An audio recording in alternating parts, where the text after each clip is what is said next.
अस्सलामुअलैकुम। आज हम पढ़ेंगे उर्दू गिनती। कहो एक एक एक हमको बनना है अपने। कहो दो दो दो हर नेकी को फैला दो। कहो तीन तीन तीन दीन मोहम्मद अपना दीन। कहो चार चार चार करो दीन का प्रचार।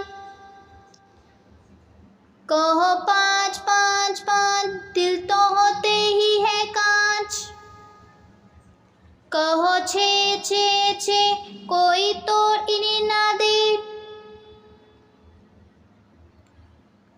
कहो सात सात सात हम तो बोले सच्ची बात। कहो आठ आठ आठ जन्नत के दरवाजे आठ। कहो नौ नौ नौ दोज़ख वालों में ना हो।